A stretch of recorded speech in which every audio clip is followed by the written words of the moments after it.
Morning friends, कसे आहात? मस्त ना. तर आज आहे ना सगळे कामं वगैरे आवरलेली होती, तर म्हटलं चला आता आहे ना फोटोज वगैरे एडिट करून घ्यावं, व्हिडिओज वगैरे. तर तितक्यात मेसेज बॉक्समध्ये लक्ष गेलं, तर मी पाहिलं तिथे आहे ना मेसेज पडले होते 4-5 दिवसांपासून. ते मेसेज चेक करताना मला कळालं की माझ्या लाडक्या बहिणीचे पैसे आलेले होते खात्यामध्ये. तर म्हटलं चला आता फोनपे वगैरे 2-3 दिवस झाले चेक करत होते, पण त्याच्यात काय मला दिसलं नाही. फक्त मला मेसेज आलेला होता लाडक्या बहिणीचा. मग म्हटलं चला, खुशीला बोलवलं, म्हटलं चल काहीतरी आपण शॉपिंग वगैरे करायला घेऊ. तर मेशोवर शॉपिंग वगैरे करायला घेतली आणि त्याचनंतर म्हटलं इथे आहे ना सकाळी दळण संपलं होतं गव्हाचं, तर मग म्हटलं चला दळण करायला घेते. तर तितक्यात पाहिलं तर गव्हामध्ये किडे झाले होते. मला असा प्रश्न पडला, 15 दिवस झाले होते मी गहू साफ करून आणि अचानक कसं काय किडे झाले?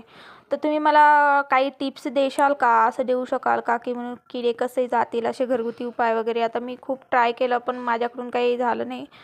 आणि तुम्हाला माझे व्हिडिओज कसे आवडतात ते नक्की कमेंट्समध्ये सांगा. थँक्यू.